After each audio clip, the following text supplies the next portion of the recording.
нас тематика такого типу несуразності, це несовершенства рускоязичної русиністики, бо часто нас русинов винять, що нас спонукають руські, а бідні руські самі майже ніч не знають за русинів. А кіті кажуть, то часто і не до кінця правильно. Пак що повісте на це? Я би повів на це так. Дійсно, що у світі существує русиністика, но вона, наприклад, і від білоруса Шевченка, іслідователя, дуже близька до ідеальної. Од многих русських русиністика деколи буває не до кінця точна. Русиністика європейських іслідователів не до кінця точна. А тому назріла нам тепер така конференція провести би нам її в Закарпатті несовершенства, недоліки на українській мові, рускоязичної русиністики. Бо дійсно не всі історики знають подробності і саму суть питань русиністики. Ведь за права і свободу русинов в Україні товпа чиновників, писак, псевдожурналістів майже нічого не знає, а тому керуються лише темниками спецслужб, які також майже нічого не знають, а що й знають, то дають команду замовчувати очевидні факти. Чехословакія заключила із Ватиканом, а Ватикан, нагадую, появився як держава у 1927 році і почала заключати міждержавні договори проти православних. І у Закарпатті, Подкарпатської Руси, в селах, де перейшло все село в православ'я, а оставалося 5 або 10 уніатів, від 2-3 тисяч людей забирали храм обратно. Но русини пішли другим путем. Вони предлагали, щоб зробити правильний розподіл храмів, но приступили до будівництва нових. До пришествия у наш край руських танків, як вони кажуть, у Закарпатті, у Великих Лучках, вистроєний був православний, великолепний, красивий православний собор.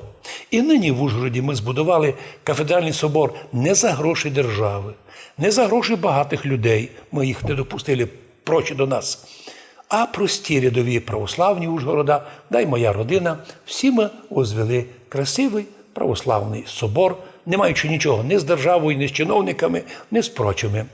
Радянський комунізм ворог не тільки був русинів і українців, але й з усіх людей.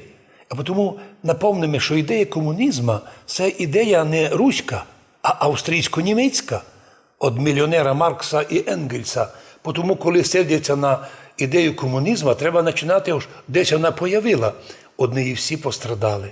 Тому так нам важливо розуміти, що ми сьогодні просимо Господа, Боже, дай нам силу оставатися православними в нашій державі Україні, яку ми збудували разом з українцями і з іншими народами, в тому числі поряд і мадяри голосували красно за Україну, наші закарпатські мадяри.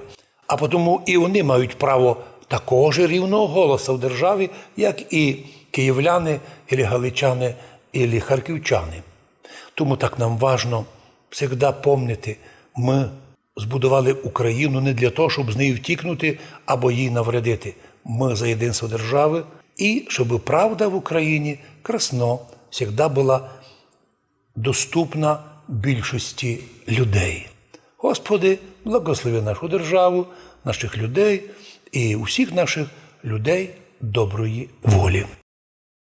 Споконвічно Закарпаття було і буде православним. Унію тут насадили обманом, як і зараз насаджують ПЦУ і Третю унію з Ватиканом. Але останнє слово завжди за Богом і за рішенням наших православних русинів.